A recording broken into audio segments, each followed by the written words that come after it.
the school of love, the sect of love. Rumi, he keeps coming back to this throughout all of his writings, and he gives us more and more information, very specific information because of the terminology he's using. And Kabir earlier mentioned the Quranic verse, yuhibbuhum wa yuhibbunahu, and the origins of the school of love, as we've talked about here before, go back really to Rabi'ah. So there's a spiritual line that, yes, it goes to the Prophet ﷺ, but the great first exponent who tosses water on the fire of hell and burns up heaven is the ascetic approach to the school of love, which evolves and brings us into the idea that love itself would be the discipline. And as Kabir says, it's like a lawsuit. When I was with Abdul, I think, but certainly Faisal Janu, we were at a wedding. Maybe it's better I don't say whose wedding it was. And we observed this wedding, and then we were sitting at the wedding party, and we were talking. And I said, have you noticed how interesting the nikah is? It is heaven and it is hell. It is great joy and ecstasy, and it is the beginning of jihad, because love will challenge us, will provoke us, because our nafs is addicted to separatism, and love is challenging this separatism. And Rumi comes at like a diamond with different facets. Another facet he gives us, we would call it the aspect of love that what astonishes me or is so beautiful that it overwhelms me, reduces me in a useful and blessed way. Now at the highest level, he gives us a clue where he says, Chist miraj falak I nisti, ashiqan ra mazhabuddin nisti. He says, what is this ascension of the Prophet into the heavens? It is this non-being. But the next clue, he says, for the lovers, their sect and their religion is therefore non-being. Non-being in the sense of two meanings. One is the reduction of selfhood through astonishment and ecstasy brought upon by whatever it might be. Another meaning that he expands the meaning of Nisti into a domain when he says Ashiqan and Dar Adam Hayma Zadand. Chun Adam Berango Nafse Wahedand. So in this one, we're trying to understand, what does he mean by non-being beyond, say, the idea that a person is we say in ecstasy, standing outside of oneself, becoming, and we also mean by that something joyful generally, don't we? We mean something extremely joyful. But in this, as far as a domain, he says, the lovers, they have set up their tent in the domain of non-being. And like non-being, they have become without color, and they have become a unified nafs. They have become unified.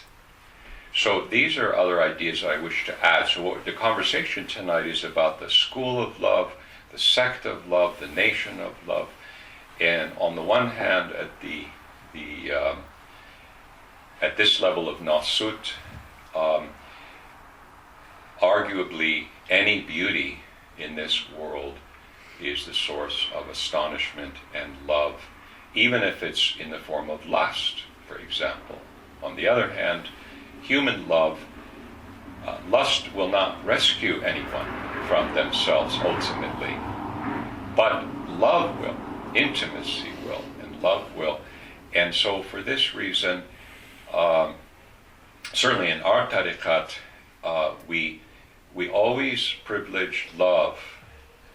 If we are looking at the Sharia, we are never privileging the literal meaning of the Sharia without considering the place of love, knowing that, because the evolution from Rabi'ah was from an ascetic, pure devotion to God, a transcendental, she is really Zahed at the same time as being a lover. She's sleeping on a brick for a pillow, etc.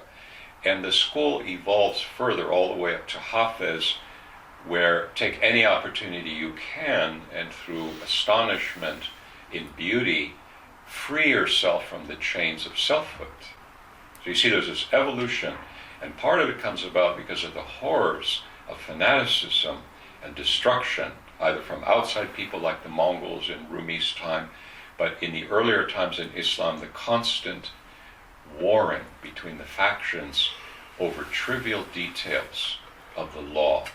And the Sufis had had enough, and they said, this cannot be the medicine we were promised from heaven. The medicine must be something else. And they decided it was love, and it would be the school of love. So their language evolves, and Rumi arrives at this peak of expression with Ibn Arabi preceding him. So you have these two geniuses literally holding hands in time and peaking this expression of Sufism, and the school of love comes most fully manifested in Rumi's teaching. And throughout the Masnavi, he's giving us precise wording, whether he's using, like earlier Kabir mentioned, where he's using mazhab-e-ishq, because I started with millat-e-ishq, and he mentions mazhab-e-ishq, and Rumi elsewhere says, meaning the sect, the sect.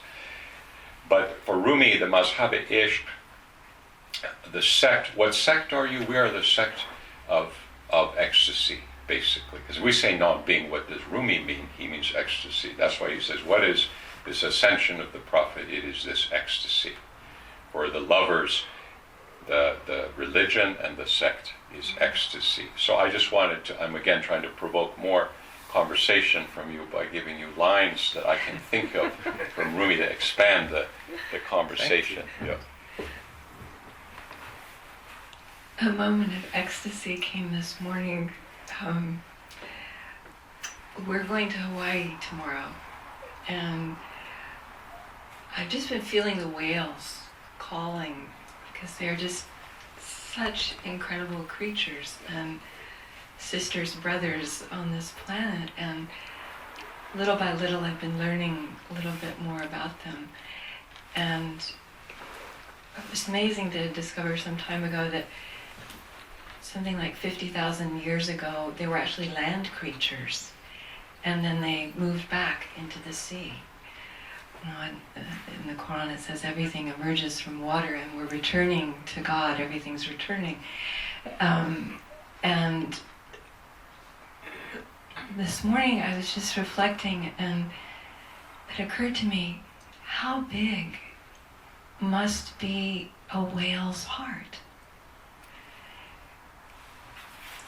And I Googled it, and lo and behold, there was a picture. Somebody had, you can also find pictures of actual whale hearts, but there was a picture of a model of a whale's heart. And it's so big, it's like the size of a car.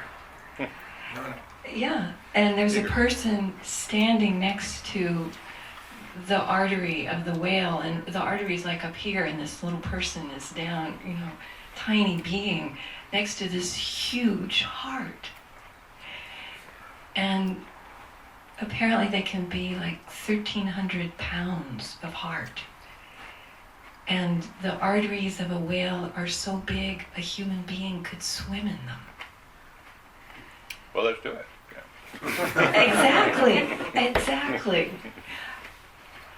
Sometimes we get so tangled up and so limited.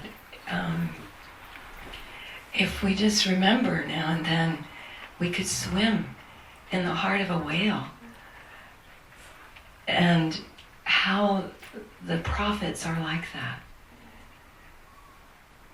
They're these, whales of meaning swimming in God's ocean and diving so deeply and breathing, coming to the surface and sharing their beauty with us when we can't see the depths.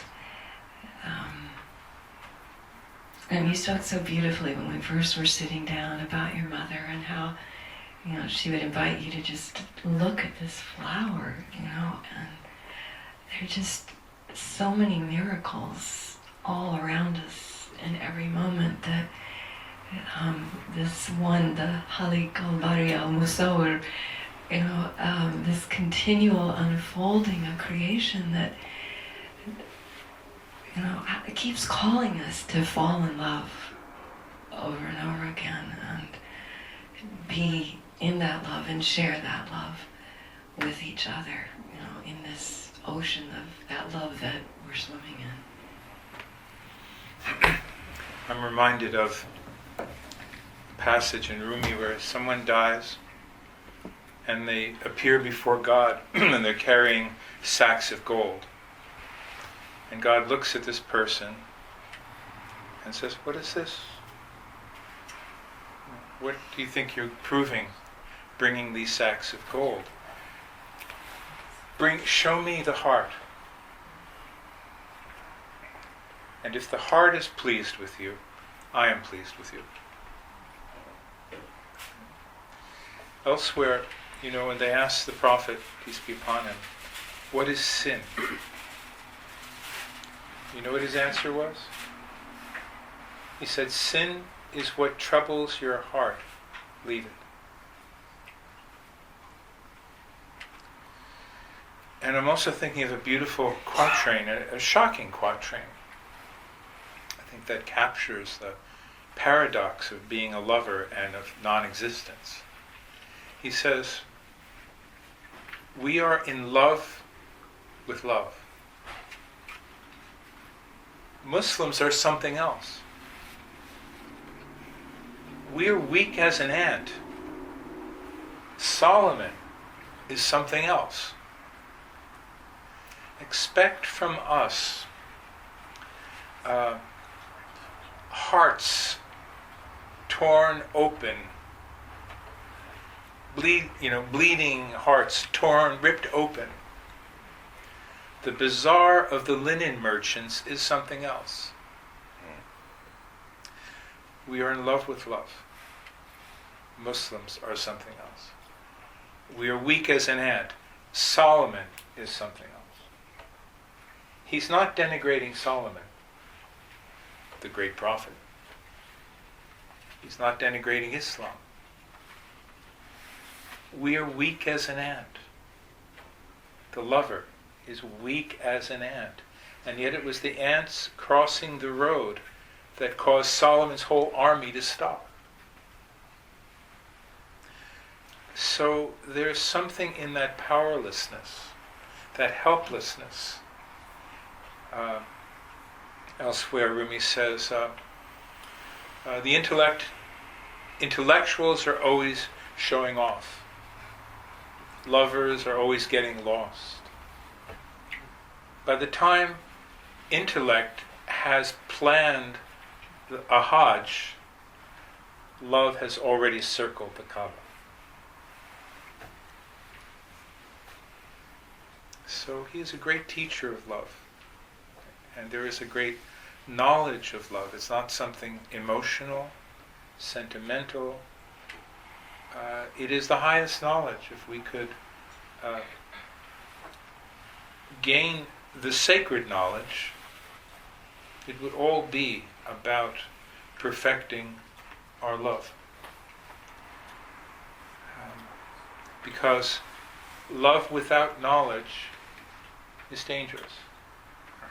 Because we don't know what is worthy of our love. And we mistake the object of love for the reality of love that is behind everything.